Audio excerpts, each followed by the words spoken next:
So give it up for our keynote today.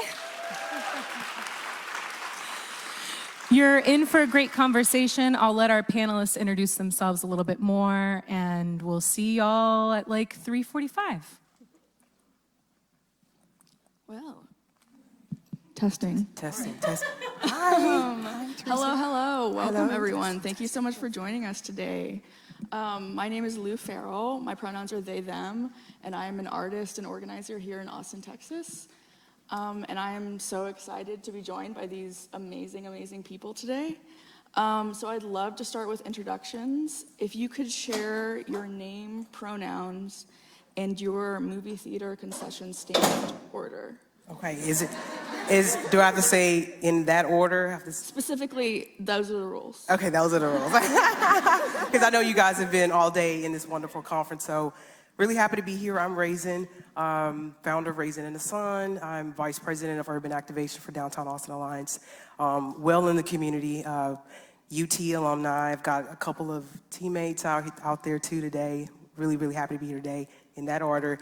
My pronouns are she, her, right? I would order the largest bag of popcorn possible with all the butter and a little bit of salt. I'll pass it over to Chelsea. Hi, is this on? I don't know. No? Oh, perfect, awesome. Hi, I'm Chelsea. I'm the co-founder of a tech startup and app called Buddy and the head of marketing for a consumer packaged goods brand called Wooden Spoon Herbs.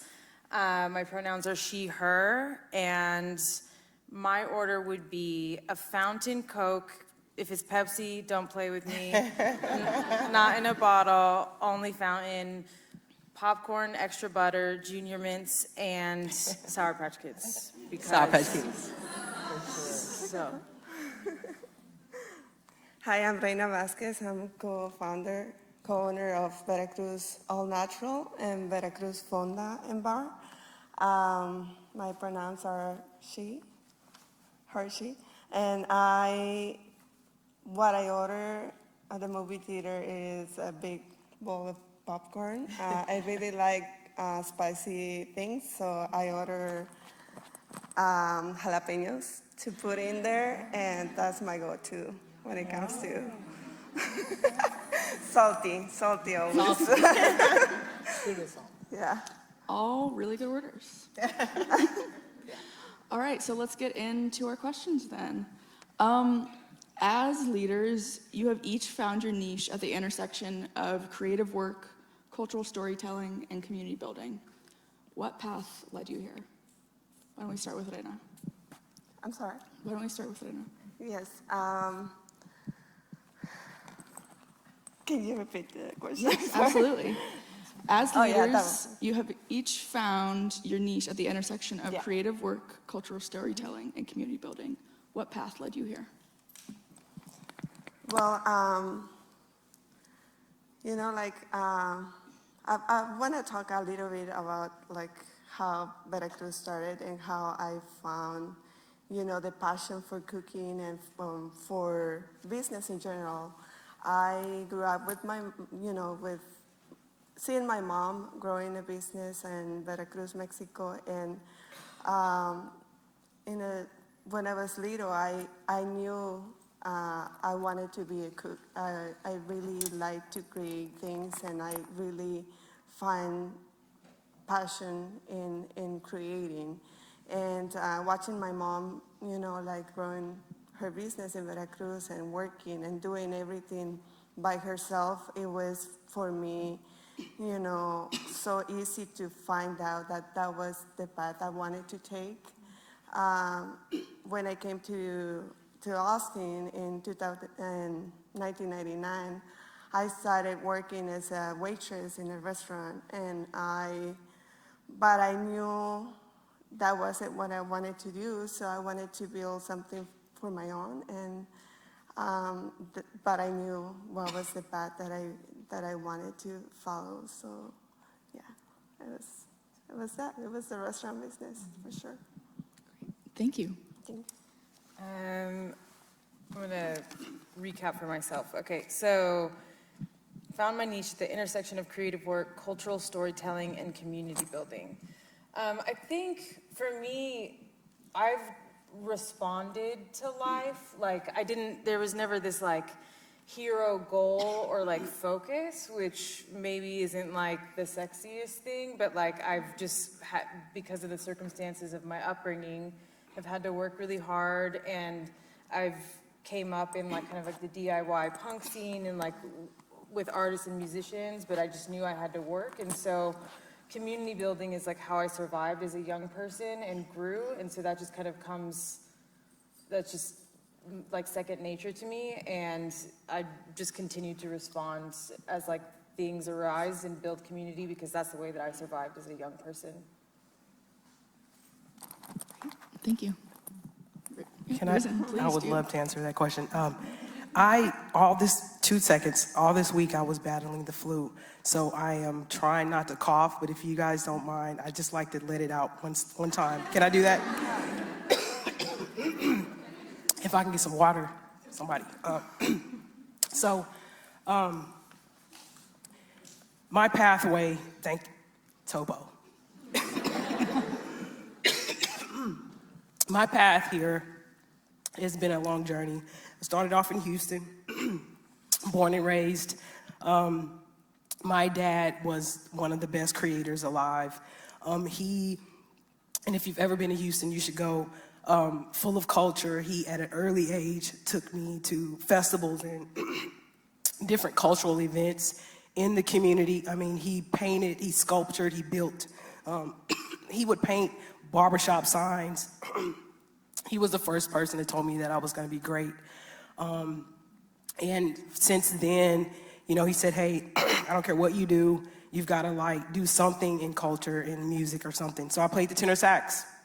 Started off playing the tenor sax, and until I got to my freshman year in high school, when the bullies started saying, hey, you know, because I wanted to be in athletics, they said, you know, that tenor sax is bigger than you. What are you doing?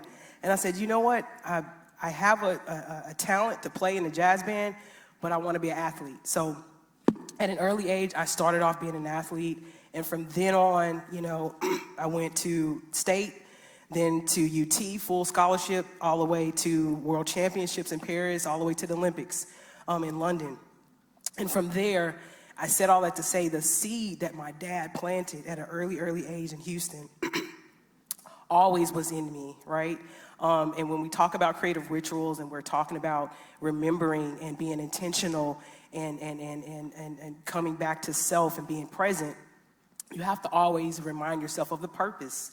And after my career as an Olympian in track and field, I was always a giver back to my community at heart, because my dad started me out there when I was younger, and I had that philanthropic heart. And so I started to look around in 2010, 2011, and I said, you know what, let's do something about this community that I'm surrounded in. Let's help uplift the community. And as a creative already, I started Raisin in the Sun to do cleanup projects and to beautify, to turn walls into amazing story pieces, and turning people's yards into beautiful masterpieces, and learning the stories of the community that I lived in to uplift that and to really uplift culture, because I understood at a very early age that culture was what drew me to it, and that's what healed me at a very early age. And so that's what brought me to this intersection now, where this is my genesis. This is the work that I do is my life now, and I'm so glad. Track and field was great, but it's not great as this life that I have right now. And so this is the best chapter of my life. And so I'm honored to be here with you guys to share the story with you. Sorry about that. Thank you so much. You good to go? Yeah, okay, good. All right. All right, Reina, I'm gonna ask you an individual question about you and your work. You and your sister, Maritza, have established an Austin breakfast staple with Veracruz All Natural. However, what some may not know is all the different locations, all the different iterations that went into the establishment that we all know.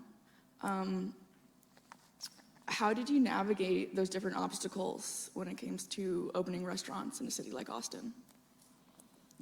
Well, When we started the business in 2008, it was a super small trailer. We opened our original location on the east side.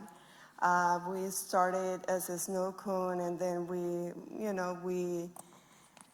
finally had the money to buy equipment to sell tacos, and that's when, like breakfast tacos and other items on the menu appeared. But after 3 years was when we opened our second location. To me, opening several locations wasn't, something that I planned to do, really. It was more like the community asking me or asking us about, like, hey, why don't you open a location down south or like north? And we like to see doors that open to us, and we don't, I feel like Marix and I, we're similar to, like, when it comes to opportunities, we don't hesitate to take it. We like to take risk, and like when we opened our second location, we didn't have much money to invest, but we knew that it was a prime location. It was on 6th Street, and South by Southwest. It was really good back then. So we were like, you know what? We know that we have to work a lot more with 2 locations, and like we know that we have to make sacrifices financially, and also with time, family, friends. Basically, we didn't have any social life at that time because we were so focused on growing our business or like succeeding in our business. So the challenges are always there, and they don't disappear, but I think that it's just, being knowing what you really want to do. And like for us, it's never been the money or how many locations we have. It's more about community. It's more about sharing what we create to our community, It's always about the people.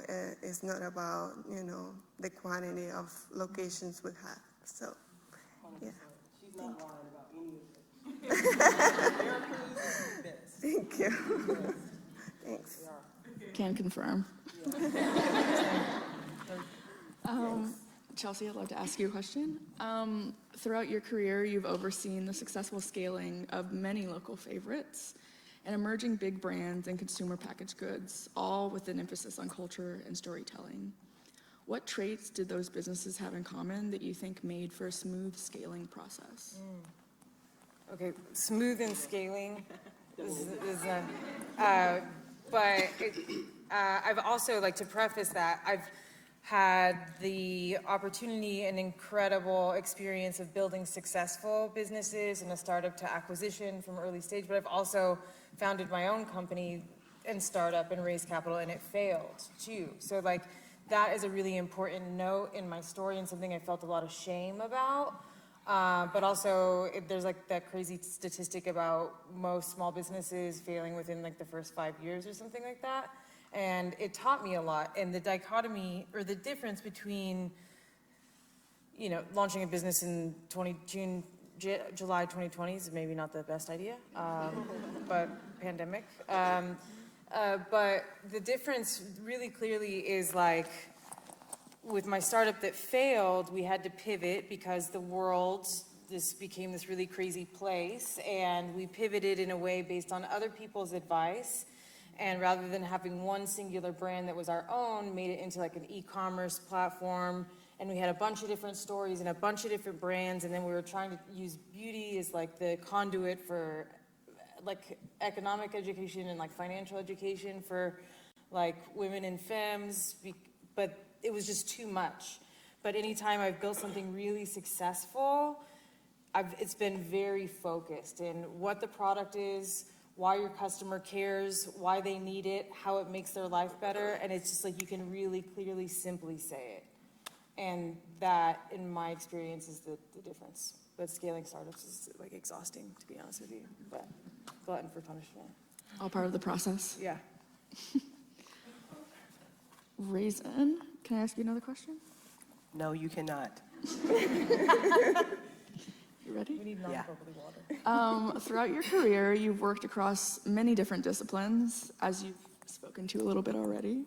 From being an Olympic athlete to bringing public art to Austin communities to working with the Downtown Austin Alliance, what's the through line for you? Oh my goodness. How do I tackle this really quickly? If corporate, creative, community, and culture was a sandwich, what would it taste like?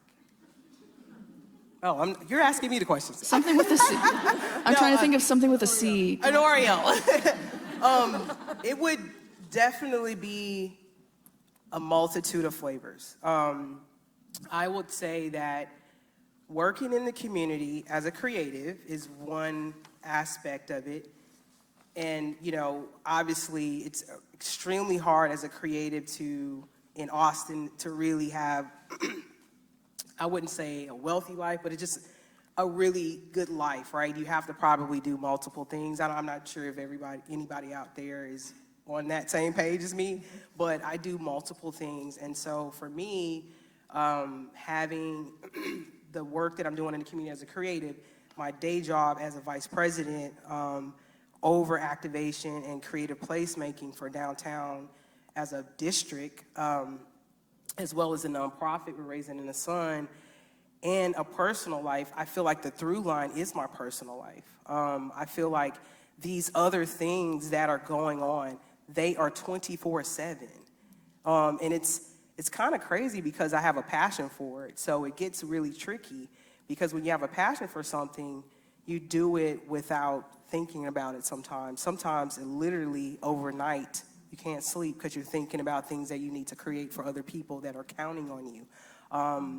As a matter of fact, sometimes it feels like the city is on my back sometimes, literally, because you have this vision that if you want to see a culturally relevant city of thriving creatives and community, but you have to put that work in, right? You have to be the change you want to see, and I know you've heard that many times, but to actualize that and to live that is a whole nother level. And I think the through line would be to really stay centered in yourself and your purpose, and to really actualize the balance. The balance for me is, you know, self, physical, spiritual, and mental, right? All of that has to align in everything that you do, right? That's the through line, because if one is lacking, the others suffer, believe it or not. Because what you'll have is the others are pulling for that, right? Real quick, I will say something that I mentioned to one of my good friends that's here today. I mentioned to him one day that, you know, I felt like I was in purgatory for about a tenure in my life, believe it or not. I was trapped somewhere where I wanted to get out. I felt like physically I was there, but my soul every day was happy and joyous. But mentally, I wasn't there. You know what I mean? So when I was free of that day, right, it was a joy that I could not even imagine. So please tap into what I'm telling you, because when all three align and you are in your passion, then things become easier for you, right? You actually have to slow yourself down. And everybody around you gravitates. You begin to heal people and you don't even know it. You're changing lives and you don't even know it. You know, it was hard for a minute for me to tell people what I do, and now I don't need to tell anybody what I do. You can see what I do. I can show you what I'm doing, because it's in everything that I'm doing, right? So I think the through line would be the balance between spiritual, mental, and physical. And that's all I have to say for that question. For now, I'm gonna give a call here. Speaking of balance, each of you find time in your busy schedules to give back to your local communities. How do you prioritize that? What kind of projects have you been working on recently? Reina, would you start? Well, balance for me is super important. I feel the same way. Like everything starts with us. And for me, it's super essential to, for example, work out, having my cup of coffee in the mornings,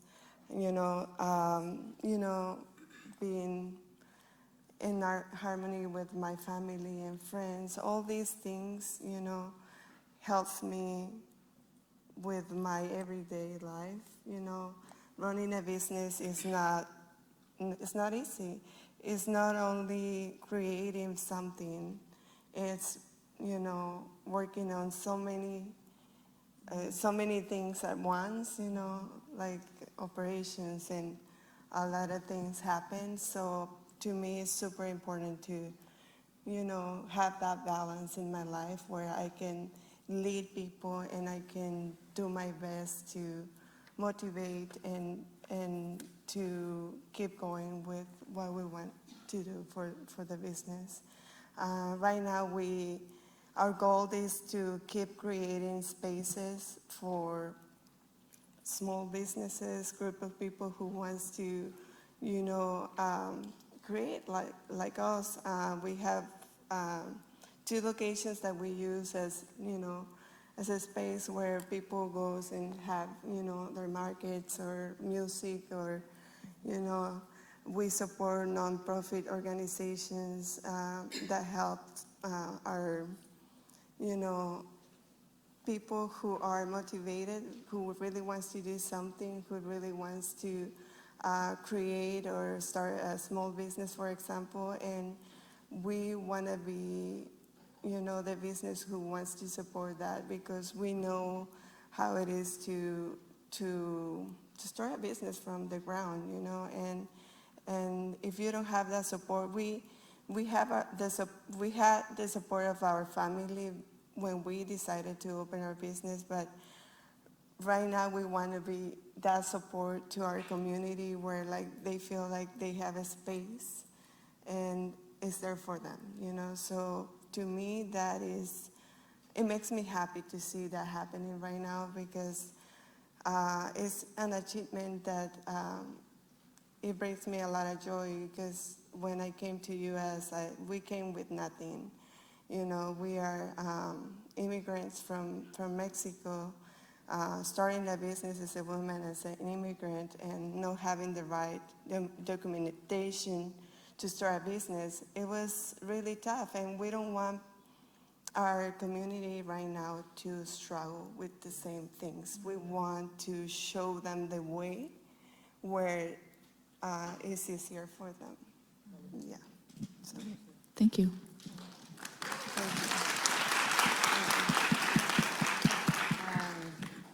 Community.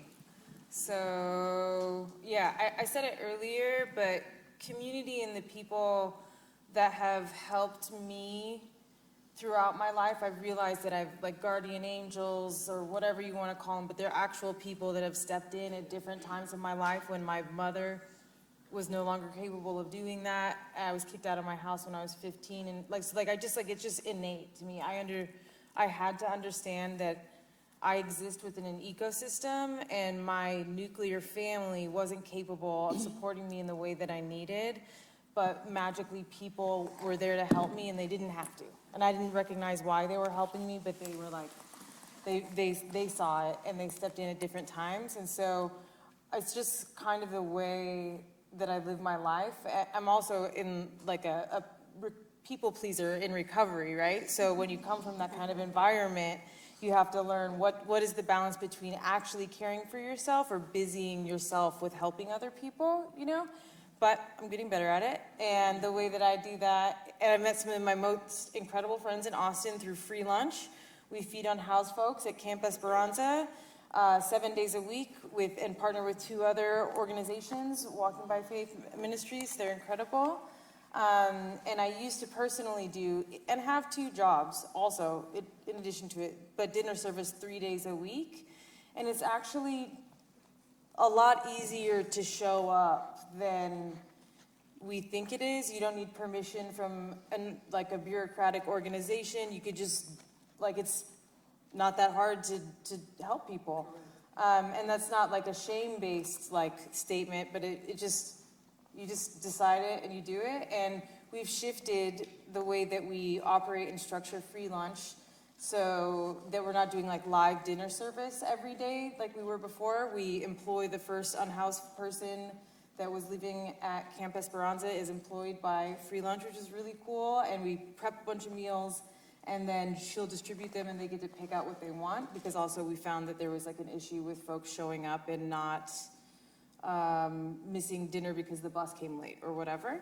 And so the way with that shift, I kind of like help with more like kind of administrative or like marketing things, like the 12 Days of Free Lunch campaign, which was partnering with different organizations all over the city, first 12 days in December. So it's not like a radio telethon, like give us money. It's like you can go get a pizza at Bufalina and like half of that pizza goes to us. And it's like really easy and fun, dynamic ways that are mutually beneficial to like for the community that we live in. So That's great. Yeah. Real quick. Please, take your time. Chelsea knocked it out. I loved it. Piggybacking on her, today, well, community is 24/7 for me. This morning, I woke up, we had a weekend cleanup at the Mosaic Workshop, a volunteer work day to help a young man that does mosaic classes for the community to help him spruce his new place up. He hasn't had a place before, he got a place. We had over, 60 to 80 people show up this morning. Then after that, we had 2324 Studios, which is an artist collective studio that partnered with Black Makers Market to do a market today for Black History Month. We also we're in partnership with ATX Artist Social, so went to that, and on the way here, had to stop by our Blue House project, which is an artist residency program that Raisin and the Sun is doing, which I wanted to tie into Chelsea's, what she said, which was one of the young ladies who was in the program that she was working with is actually working with us at the Blue House project. We have an artist residency every 6 weeks. We have a different artist that goes in there to the Blue House.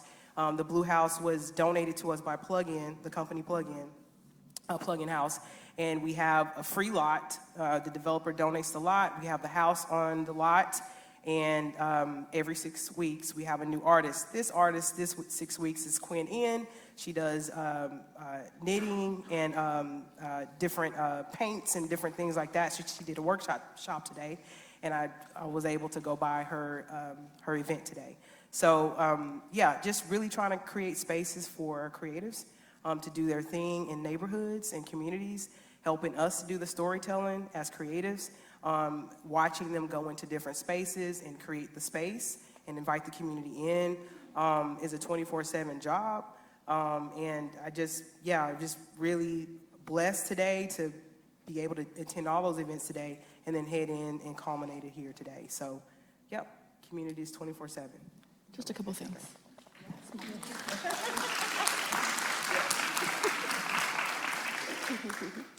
Well, thank you so much, all of you. We're starting to, unfortunately, approach the end of our conversation. So I just have one last question for each of you. If there was one lesson or resource you'd want people to walk away with today, what would it be? Let I know. I don't know if I want to take that one first. I don't know. I think something that I shared in like preparation with this with the team is that like something happened in my life 2 years ago that catalyzed a profound period of grief. And I thought I had it together. Like I was like, I've been in therapy, like I understand logically this thing happened, abandonment or ex-trauma. Of course I feel this way in certain scenarios. But then this period of grief, this catalyst happened, and it showed me that I had not actually processed that trauma. I put it in a box, like in the attic of my mind, and then all of a sudden it was open, it was everywhere, it was messy, and it got worse. And I self-medicate with work. And so what did I do? I doubled down, I worked harder, I didn't listen to my therapist or my boyfriend or my mom. Like I didn't listen to anybody, and I just but there's no space for grief in capitalism, or so we're told.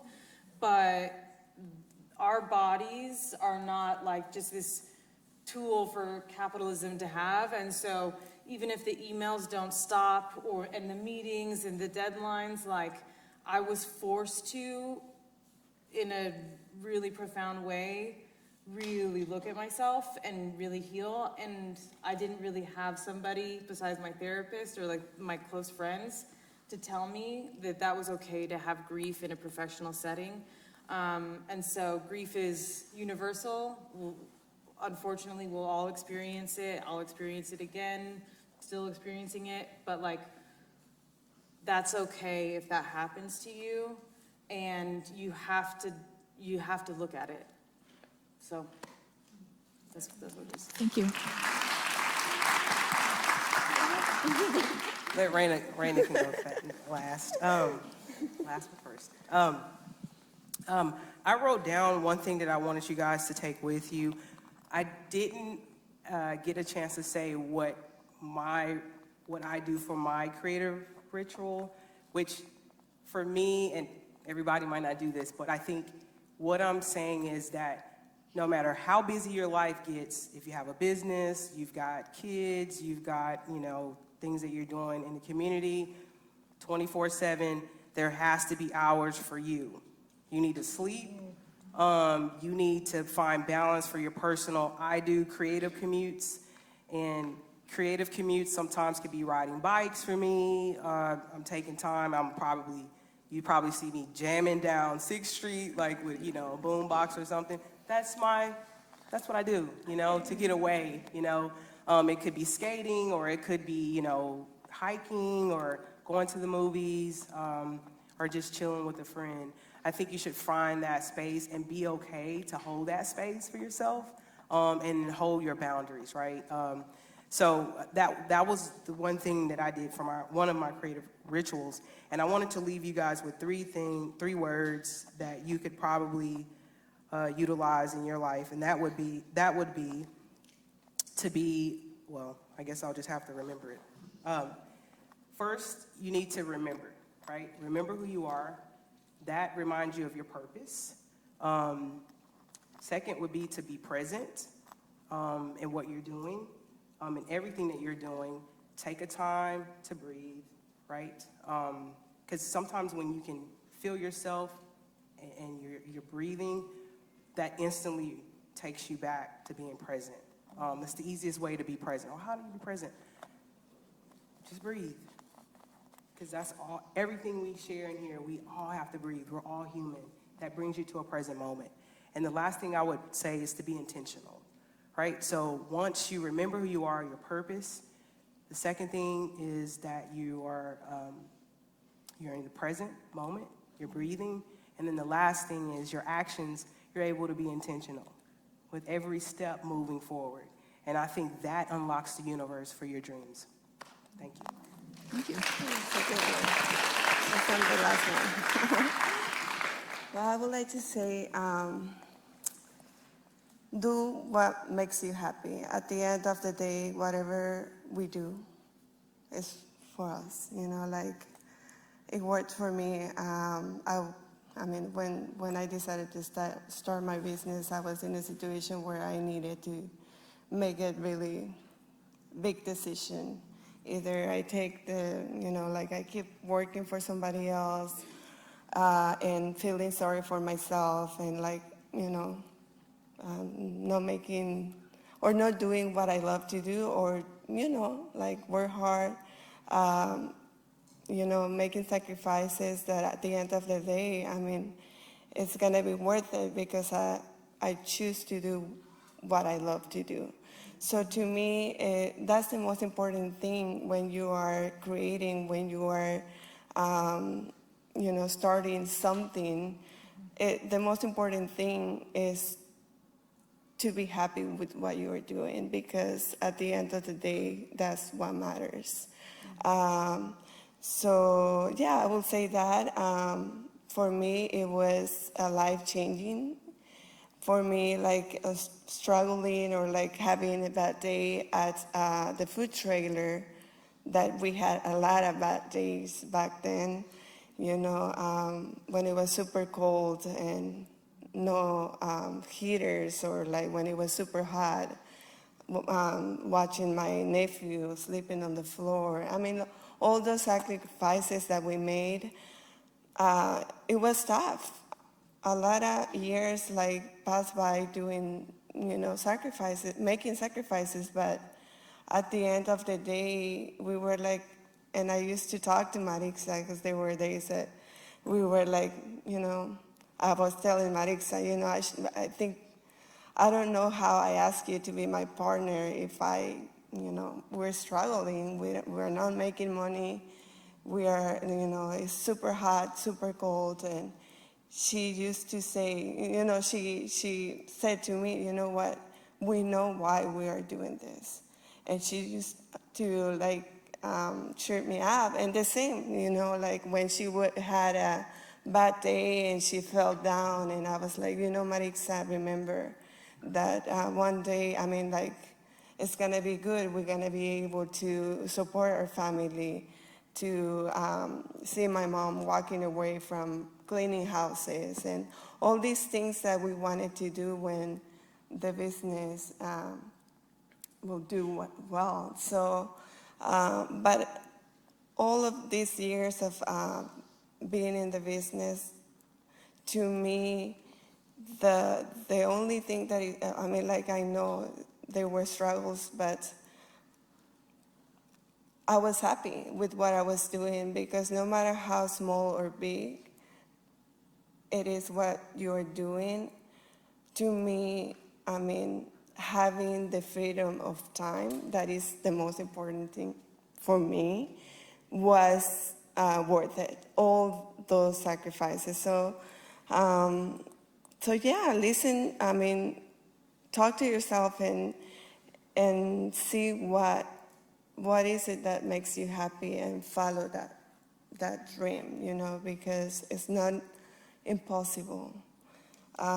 Sometimes we think that we are not capable to do things, but we have to believe in ourselves, because we are so capable of doing anything that we want.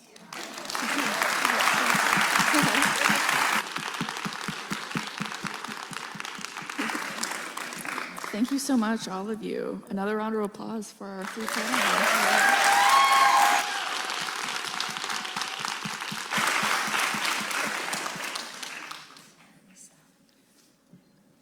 We're bringing Jane back out. Do we have burning questions? Because we have time for 2.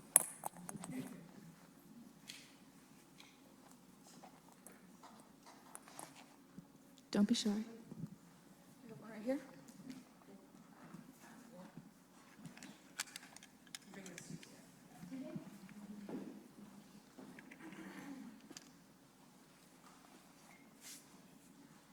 What keeps you motivated to continue to do what you're doing?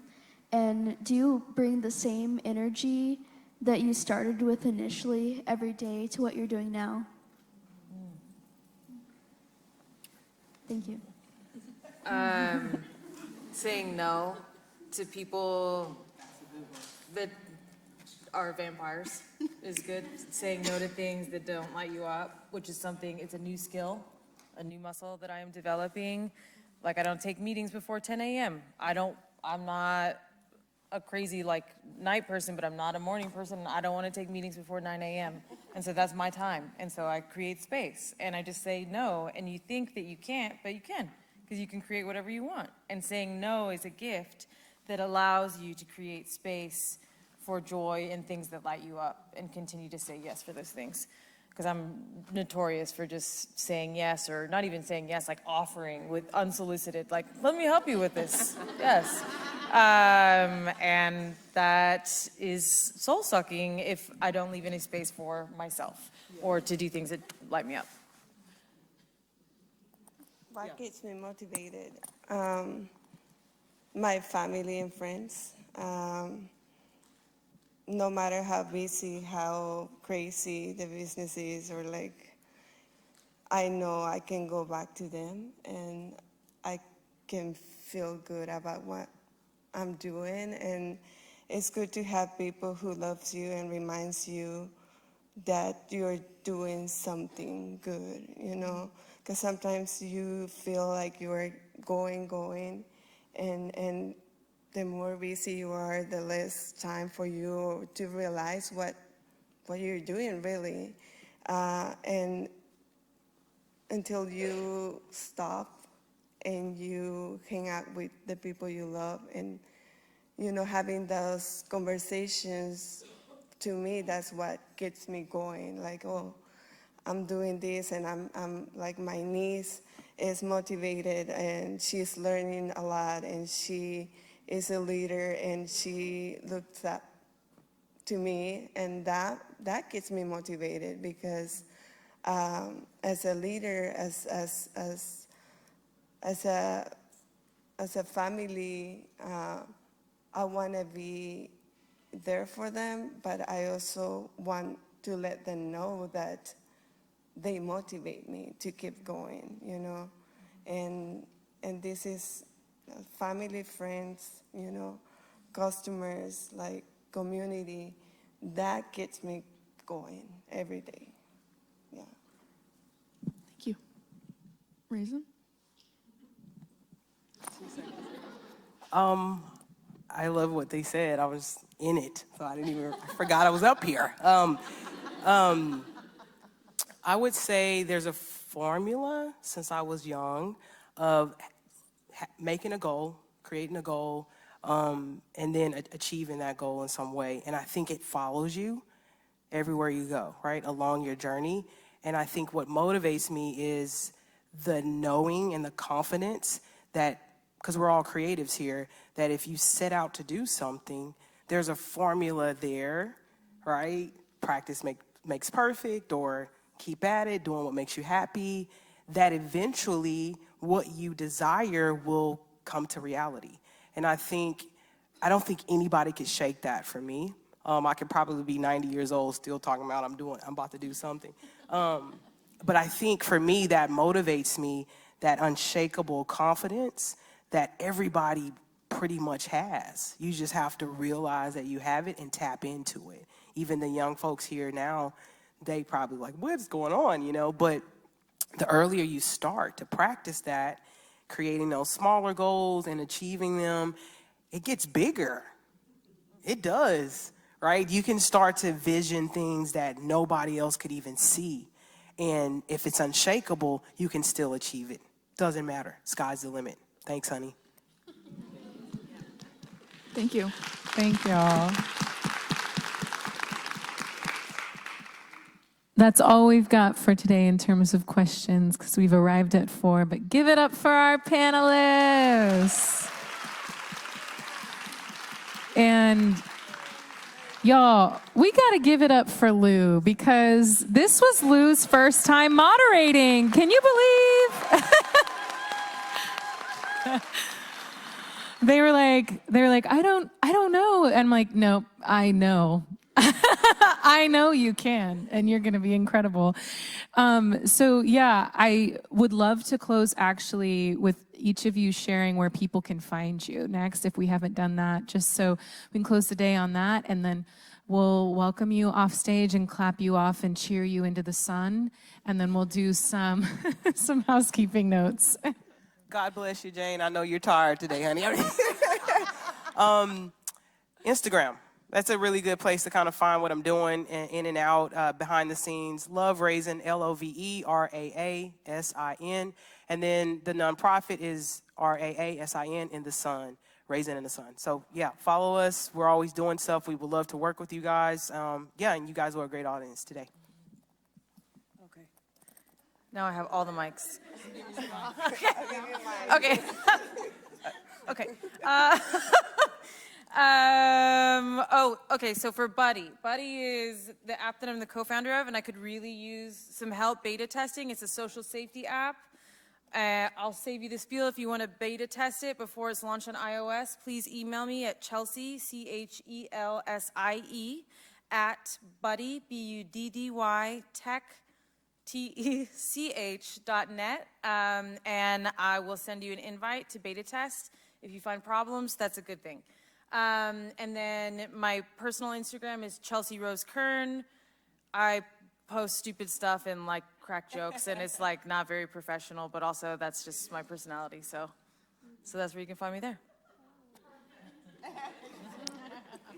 Yeah, you can find me on Instagram. On my personal account is Chef Reina, Chef.Reina,